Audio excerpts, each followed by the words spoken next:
Yeah, that's fine. So it's always good fun working with politicians. Can I please thank our panel?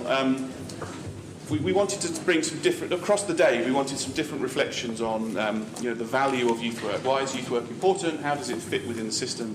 We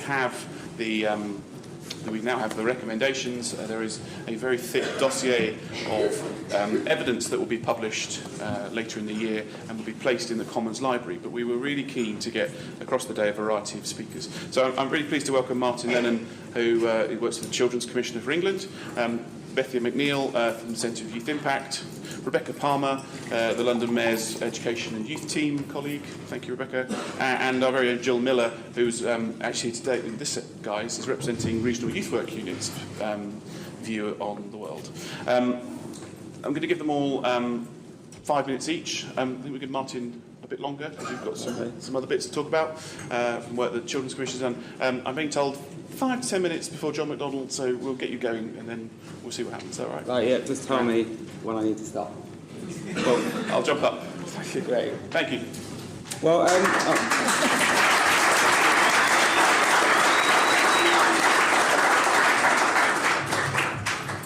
okay, well, firstly, thank you very much for inviting me and for this report. I think it's very good.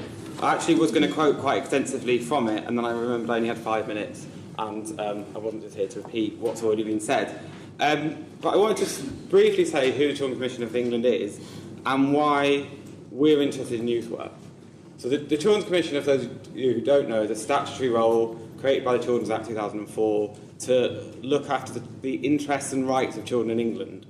Now, the issue with that role is that there are 11 million children in England, and the Children's Commission is a core staff of about 20, and children have a lot of interests and rights. So within that, we focus a lot of our work on children who are in the care of the state, either looked after children, children in youth detention, children in mental health detention, anything, those areas, and we have a helpline for those children. We have a power to visit those children wherever they're accommodated, apart from foster care. So we're looking out for those children who are often invisible or underneath the radar. And then the rest of our kind of, where we're trying to focus resources elsewhere, is looking at the gap between what children's needs are and what is provided. So a lot of our work over the last 2 years has been around mental health, and that came out very strongly in our kind of annual consultation with young people about what we should focus our work, because there's a great need there, and it's not met. And actually, when we look at local authority spending on children, we see there's still a lot of spending, it's been alluded to earlier, on the high need. Actually, those children who are our core focus, those children in care, there's still quite extensive spending. And I think Antoinette put it really well earlier when she talked about the kind of strong statutory basis for that. But when we look ahead, and particularly a lot of my work at the moment is thinking about the spending review next year, where we would say there is the greatest gap between need and provision is those children who need a bit of extra help, or might need a little bit more support, but don't meet that high statutory threshold for intensive intervention. So a large part of the Children's Commission's work is trying to think about what level of need do we have and how far we're meeting it. And I think it's recommendation 8 in your report talks about youth work recognises education in its open access provision and in supporting vulnerable young people in its targeted provision. And I think we at the Children's Commission would say that targeted provision is very important, but also it is needed by a much larger cohort of children than we often think. So one of our long-term projects at the Children's Commissioner's Office has been looking at this notion of vulnerable children. And it came about because government departments all talk about vulnerable children, but all in different ways. So we wanted to sort of say, well, what is a vulnerable child, and to detoxify that idea. And actually what our research shows is that it is very common for a child to have some form of additional vulnerability. So we would find about 2.1 million children whose family environments probably put them under some additional stress. They might be a young carer, they might have a parent with substance abuse, or they might be in a family with domestic violence. There's about 1 million children with special educational needs, and at any one point there's at least 1 million children with some kind of mental health or emotional health issue. So that is a large population of children who have some level of additional need, and I think we need to recognise that there that's not necessarily a social services response, but those children often need someone in their lives. And particularly when we visit the sort of children for whom things have gone wrong, there might be a PRU, there might be youth detention, etc. The key thing we keep coming back to is that very rarely did those children have a kind of key adult with whom they could have a relationship, some stability, some trust. So I think this idea of low-level support, or not, but well delivered, is really crucial for meeting the needs of children in England. And I think actually when we go back to those vulnerable children and think about them in relation to Children's Act, actually, arguably, they are all within the context of Children's Act. The Children's Act talks about any child who needs support to meet their normal, I think normal's not a very good word, but to meet their development. And I think what I really liked about your report is the kind of positive notion you've got of youth work as really helping children flourish. And that, you were talking a bit about the learning across from social work, and I think that's something that we would really like to see children's social work broadly have. Do you know what I mean? We spend so much time thinking about preventing serious harm and safeguarding in quite a limited sense, when actually we'd like to be a bit more ambitious about these children and their wider social, emotional well-being. Hey, well, that was good. Can I just point out Liam? Put your hand up. Liam is Cat Smith's assistant researcher, political advisor, there we go, get it right, and is leading the Labour Party's consultation that ends next week. 2 weeks. See, get it right. And so, if you're interested, have a chat with Liam later on. He's been working really hard on this, and we're happy to help you. So, thank you. Right, I'm going to move us back to our panel debate, and I'll hand on to Bethia. Is that right? I've never had to follow. I know, I was thinking, please don't let my name come up, please don't. Regardless of attempting to follow John McDonnell, it would be quite challenging to talk to an audience like you all about the value of youth work anyway. And not because I don't think I have anything to say, or that I don't have any views or opinions on this, but because I think so many words have been said about this before, over so many years. If there was any expectation that I could come out and say something any more definitive than anything anyone else has ever said, I think something would have gone very wrong. So what I'm going to talk about is the concept of value and how it relates to impact. How it relates to experiences and how it relates to politics as well. As someone who is representing the Centre for Youth Impact, you might assume that I'm going to say something about impact, and I will. But what I'm going to start by saying is that impact and value are not, brackets, necessarily the same thing. My experience is that perspectives on impact and value, and I think this could be true of many things, but today we're talking about youth work, that they, over time, they ebb and flow. Sometimes they'll converge, and other times they will diverge, and so on. Impact, of course, is the far harder nut to crack, if we believe it's the nut we ever can crack. Value will always, to some extent, have a very strong subjective, perceptual dimension. And we're much more likely to accept that value is in the eye of the beholder. We feel happy with that. We don't feel we need to challenge that so much. Impact, however, tends to be seen as objective, or it can be objective. It's something that evidence can demonstrate, it can prove, and it's beyond the personal expression of value. But, of course, the political economy of evidence means that what counts as evidence of impact can and does shift over time. So what counts as impact today wasn't the same 5 years ago, wasn't the same 10 years ago, and so on. It's intimately connected to political climate and to the social and political and financial context. At the moment, we have a very particular framing around value, which tends to be about costs avoided to the state, reduction of need, and reduction of demand on particular state institutions and provisions. So it's not at all difficult to imagine, I don't think we have to imagine it, we're in it right now, a situation where impact and value are two quite different things. The idea of demonstrating or proving impact also rests on applying scientific framing, if you like, to very human processes, also known as relationships. In and of itself, that's not wrong, I don't think. I wouldn't argue against that. I don't think we could and we shouldn't argue that youth work is magic or somehow unknowable. I feel very strongly about that. But we do need to create space to value and take account of other forms of evidence. I believe that very strongly as well. I've also spoken before on my belief that the quest for the Holy Grail, otherwise known as proof of youth work's transformative impact, can distract us from thinking more about value. If we are always looking here, how do we demonstrate what we think might be going to happen here? We're taking our eye off what's happening here, put quite simply.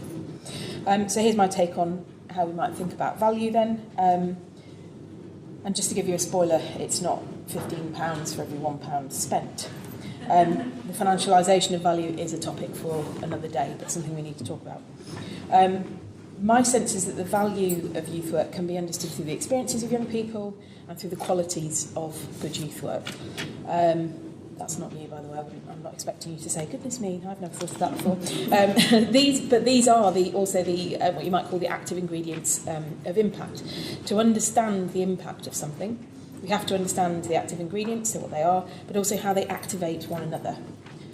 The experiences of young people and the qualities of youth work should, of course, be intertwined. That stands to reason. So the experience of young people being challenged and being challenging in a safe and supportive place, for example, is one of the core qualities of youth work. The experience of young people knowing that they can turn to a trusted adult who equally trusts them. At times they need to, as in they can be away for some time and then go back and that adult will still be there for them. That's an experience of young people, and it's one of the core qualities of youth work. And we know an awful lot more about these things. So coming back to my point about many words having already been spoken, the experiences of young people and the qualities of youth work are the things that people talk about. Those are the things we know much more about. The most recent example, for colleagues that haven't read it, is a piece of work that was led by Marjon University in Plymouth in this country, but working with a series of European partners, using a method called transformative evaluation. There are lots and lots of young people's and youth workers' words in there about their experiences and the qualities of youth work, and I'd commend that research to you. So I think that we collectively know a lot about the value of youth work. I also think we know that what makes youth work valuable may well be its values. But it doesn't mean we can be complacent. I feel like I always end on this kind of point. We do need to understand more about how those active ingredients I mentioned work together. Part of this, I think, is NYA's work on the quality mark. It's a very key part of it. We need to build a stronger insight and narrative for ourselves. This isn't insight and narrative we're trying to give away to prove something to other people and get them to behave differently.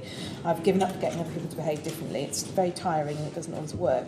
We need that insight and narrative ourselves about how value leads to impact. And we can bring our own line of sight back to how we relate to one another and to young people. That's youth work. Thank you very much.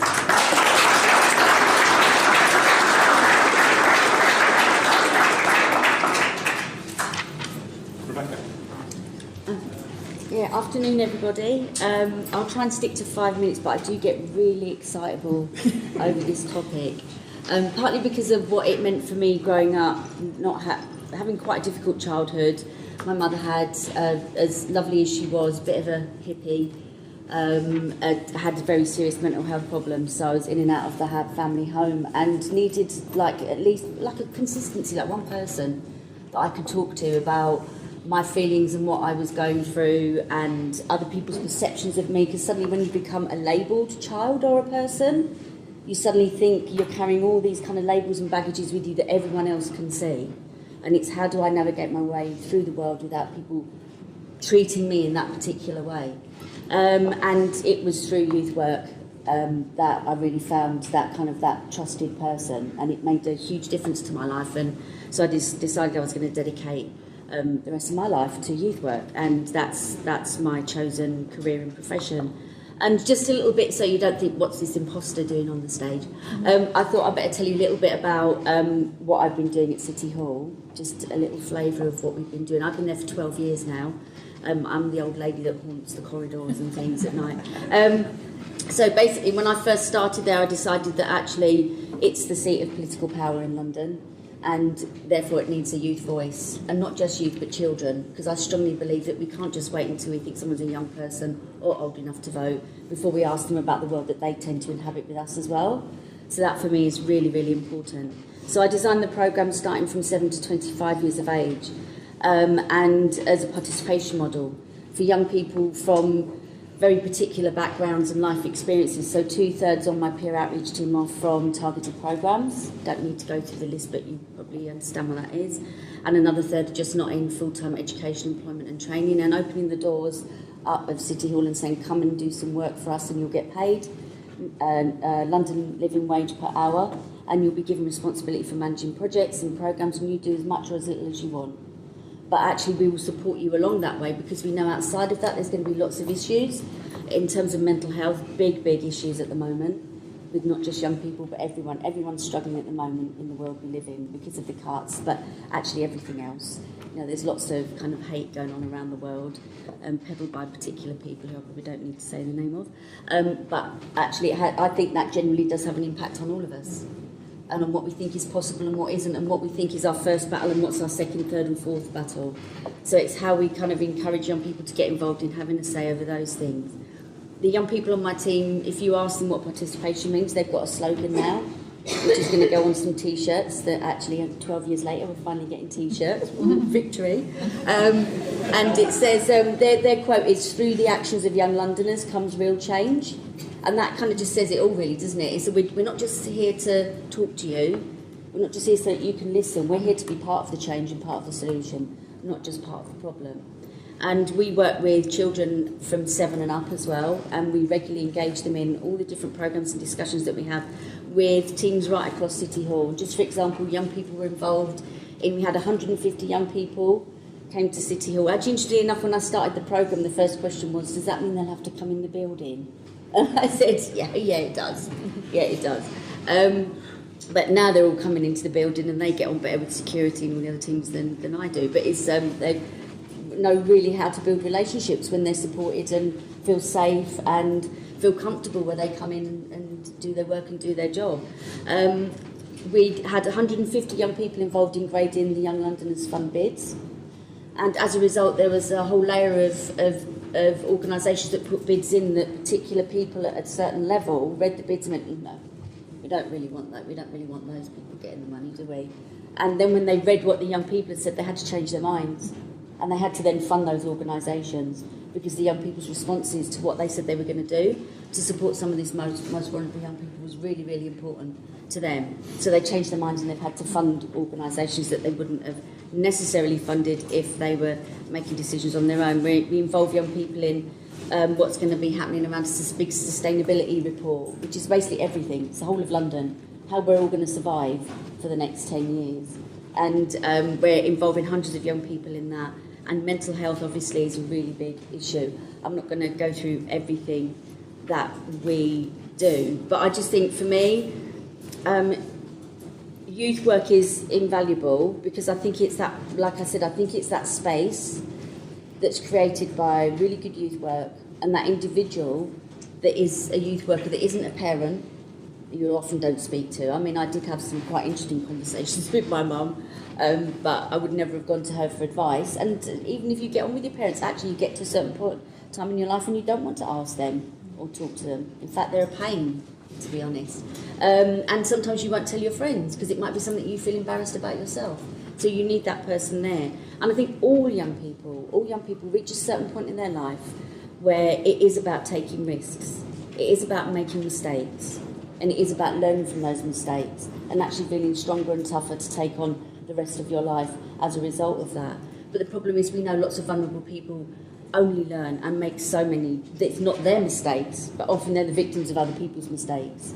And that their whole life is based on just, you know, a whole room full of mistakes kind of flying around them that they don't have any control of or any say about.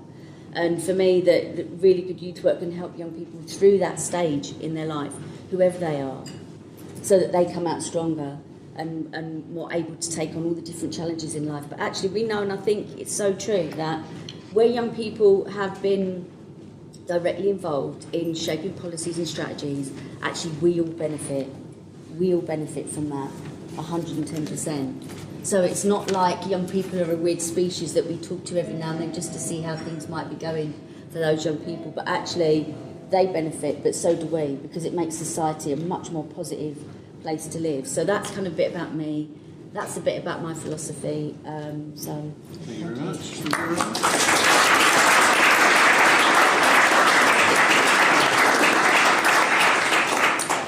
Last but not least, it's Jill. Thank you very much.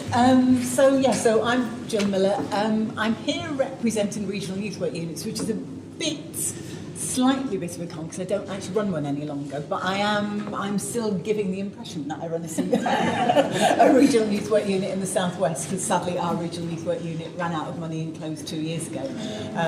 But I am still doing things. There are though regional youth work units in other parts of the country, and you've seen Liz Harding from the northwest, from Youth Focus Northwest, on the platform earlier. So I'm going to talk about it a bit from a regional perspective. The other thing that I do, and why I know the NYA so well, is that I'm chair of the Education Training Standards Committee, whose role includes to ensure the professional validation of qualifications in youth work across the country. So at the end, Christine, I'm going to say a little bit about that. So just a little bit about regional youth work units. Currently, if you count me, there are regional units in 6 of the 9 regions across the country. There was a brief period in the middle of the first decade of this century where we had them in all areas of the country, but they do cost a bit of money, and it's hard to get a sustainable funding base for them, and those that have succeeded in staying have really done a really positive job in demonstrating their value, actually, as to the people who use their services.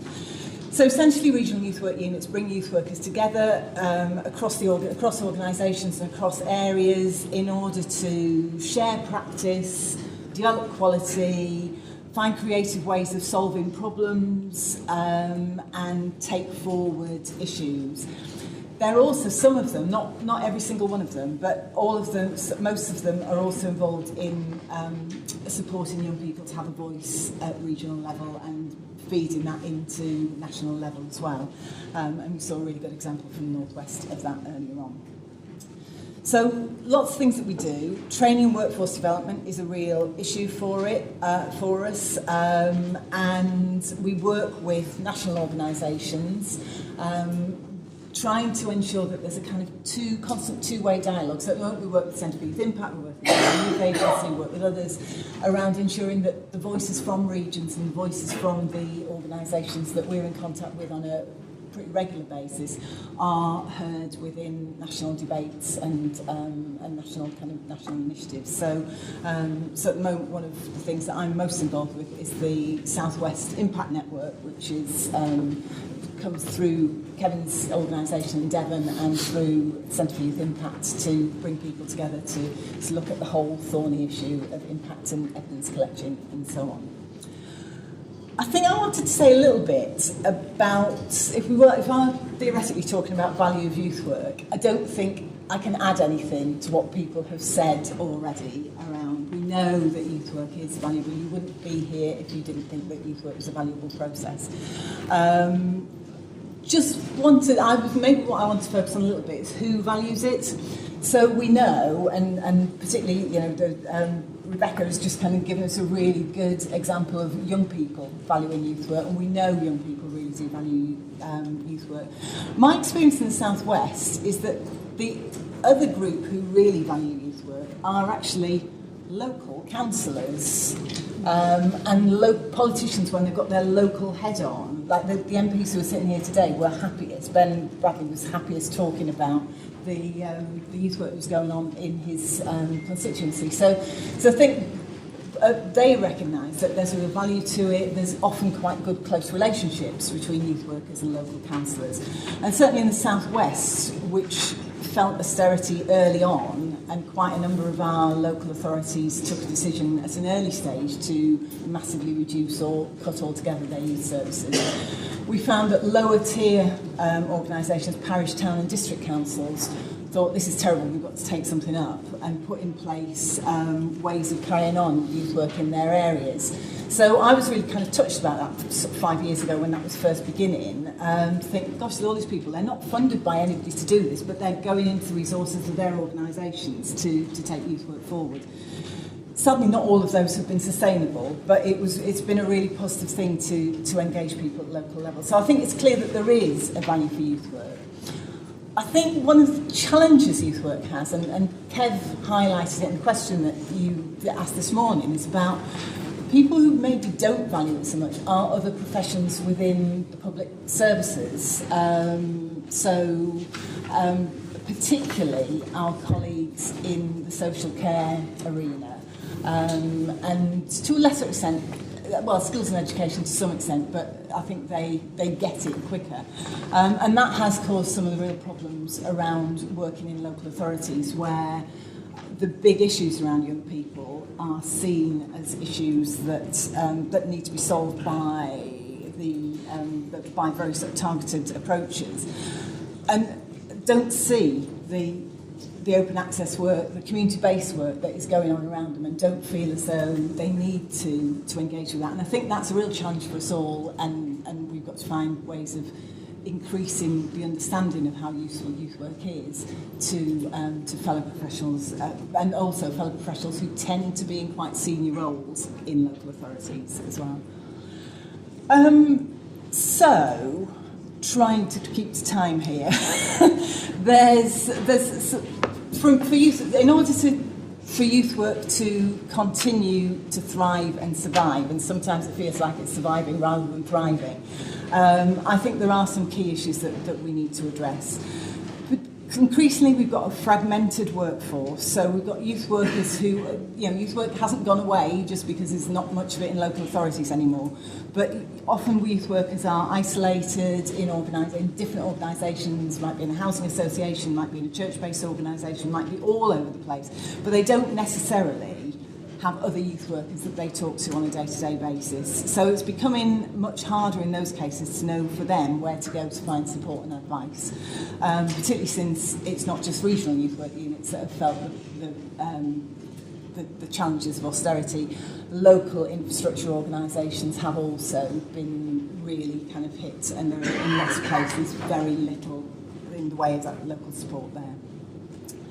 So ways of bringing youth workers together and helping to share practice and get good quality and find creative ways of doing things is really important. And alongside that, professional development, youth work is a profession. We know it's a profession. We've got a professional infrastructure for it, but that professional infrastructure is held together by quite a lot of voluntary effort. And so if I'm looking for asks in terms of funding, in terms of John's planned investment strategy, which sounds fabulous, or any other way of funding, we need to look at the recognition and the need for learning and infrastructure support at national, regional and local level. We need to look at some funding processes for youth work training, both at professional and at support worker levels. And we really, really need some proper careers materials for youth work to just explain what it is to people who are not already involved in it. And in terms of an ask from policymakers, I'd really urge, from the point of view of regional youth worker units, talk to the regions as well. There tends to be a policy bubble around youth work, and I think that's not been the case in the APPG, but there often is a sort of policy bubble of people who are based in London or can get to London easily, and therefore quite a lot of the experiences of youth workers out in the further regions are not being heard. And then just finally, this is with my ETS hat on, props, I'm stopping now. There was a bit of a narrative developing this morning about youth work training and being criticised for being all about academics and not about vocational. And I think for me it's absolutely not a binary issue, this, that the youth work qualifications have been in place for a long time. We as education training standards have a role in professional validation of it. Youth work qualifications, they're based in universities, but they've always been practice focused. Students on youth work courses will tend to spend more actual hours on practice than they spend in the university at lectures. The model of training has been combining the learning about theoretical approaches and models with critical reflection and with doing youth work and trying those things out and learning from that and improving practice through it. So it's really not academic versus vocational. We've had apprenticeships in youth work for a number of years now, and we're now, my colleague Carol here is pulling her hair out trying to get the new apprenticeship standards for level 6 and for level 3 through at the moment. So that would be another route that's available for people who want to get qualified. And we also have level 2 and 3 qualifications, which are very much work-based. So there isn't that binary, it's academic or it's work or it's vocational. It just isn't like that. No, fantastic. Sorry, thank you. Thank you.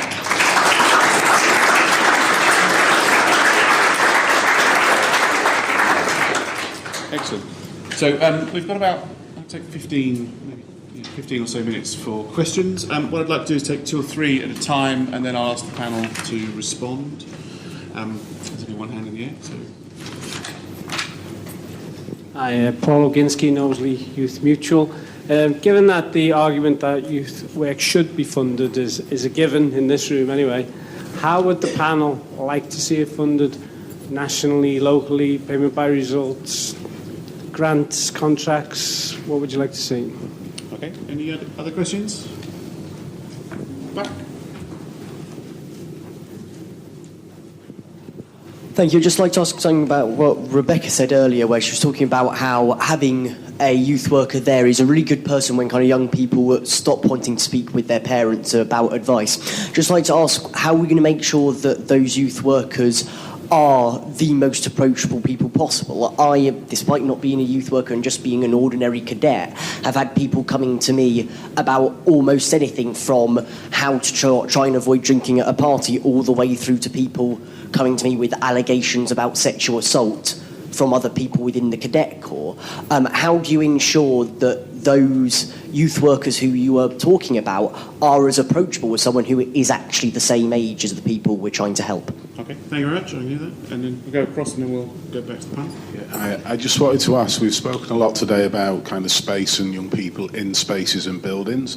How do we protect that relationship on the street where the young people are and not have to work with them in a space? Yeah, it's relationship first. If they want to come into a space later, then fair play. But detached youth work for me is very important. Fantastic. Thank you very much. Right, who'd like to go first?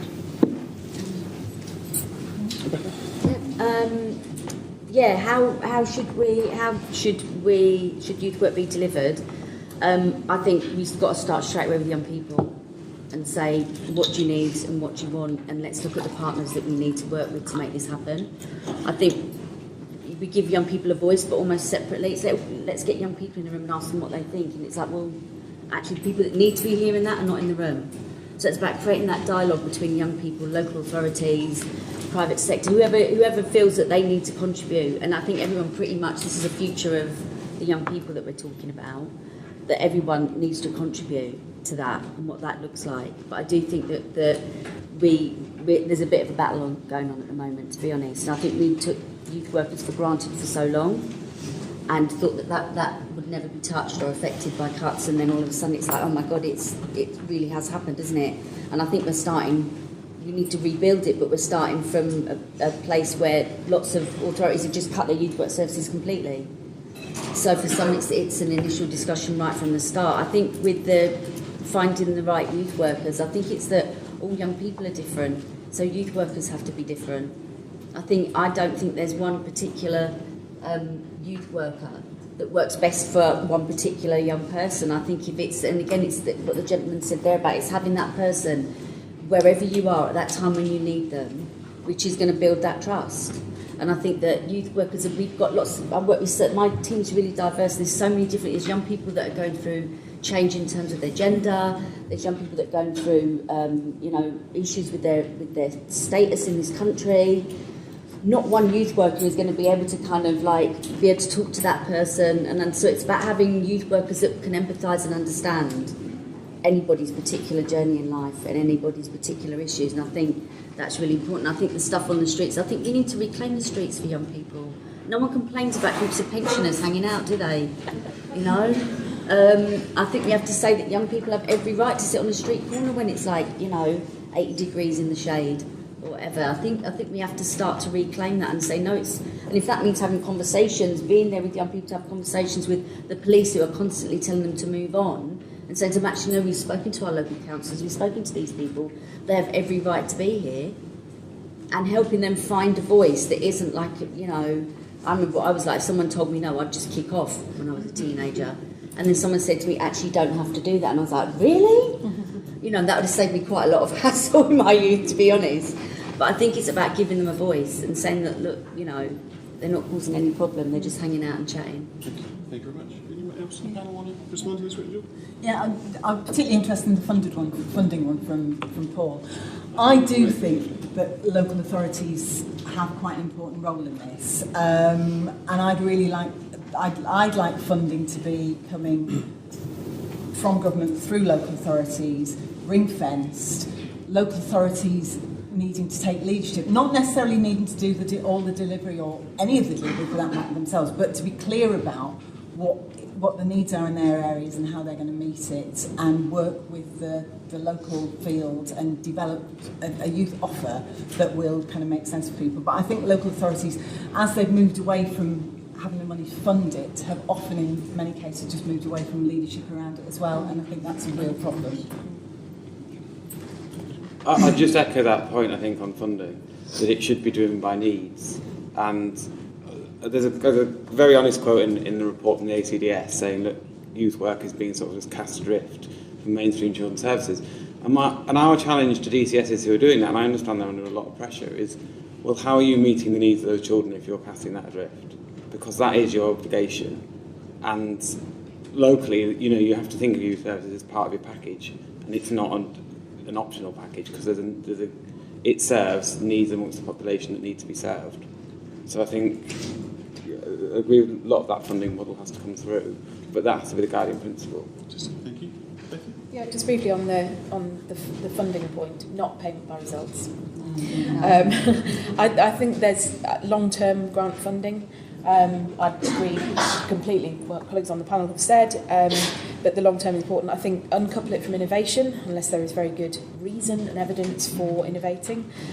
Please, let's stop innovating, let's think about maintaining or even rebuilding. And I think there's an interesting question for me, and I don't know the answer to this, but I do wonder about whether, I'm interested in whether commissioning, whether it would help us to better understand some of the more highly targeted youth work, which is highly targeted for a very good reason, whether there are some commissioning behaviours which would help us to understand that and its relationship to other services locally, whilst at the same time long-term grant funding supporting open access. And just on the point about, very quickly on the point about helping to ensure that youth work is approachable, I think we need more systematic approaches to gathering ongoing light touch feedback from young people, so that we can see quite quickly if young people are feeling that youth workers are not approachable, or so basically we're seeing signals all the time, and we can act early on them. And then on the point about relationships on the street, I think this, without wanting to be a kind of, this goes back to something I just said earlier, which is about the active ingredients. I think if we can understand about the interrelationship between or the interconnection between relationships and strengthening engagement, and then movement into something else, that might be movement into a space or into a building, or it might be movement in the relationship, we'll get much better at articulating why street-based work really matters. And there's a gaping big hole there at the minute, and certainly in our work it's a really big challenge for us about how we can fill that. Thank you very much, panel. We'll take another 3 questions. 1, 2. Anyone else? Andrew? Just an observation. We've focused a lot about local authority and statutory approaches to youth work. The majority of youth work has always been done by third sector, faith-based organisations, so I'm a bit concerned that that's missing. I work for a local authority. And just in terms of commissioning, also within that, very concerned at how we destroy youth work through commissioning, how we change people's purposes and intentions, how we miss the real need, how we don't understand the real need. Those who are leading those commissioning processes, local authorities, how we decide and value what is valuable, which isn't necessarily what young people need or communities need or want.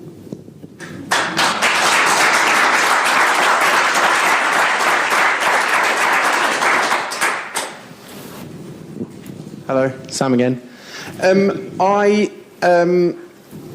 I'm very fortunate that I live in Saffron Walden, which is a very posh area of the world.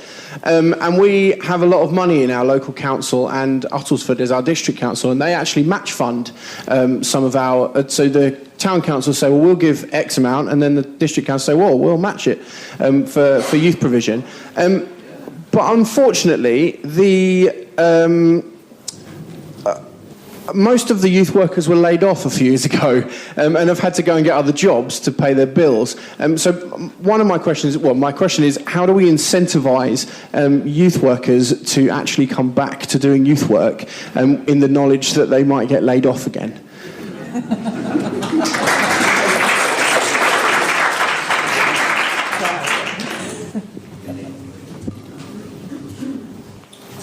Thank you.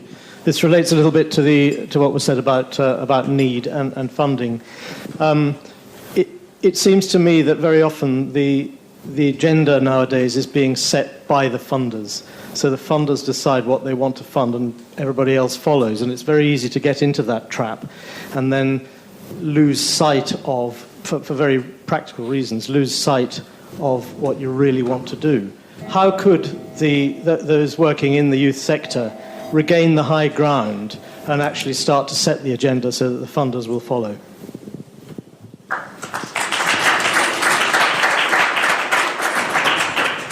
Three very good questions. I'm going to use Chair's privilege and just address the commissioning one, because actually we're working with some partners in the room, the LGA and others, to redesign the commissioning guidance for local authorities. I think we share a view that its commissioning isn't done particularly well.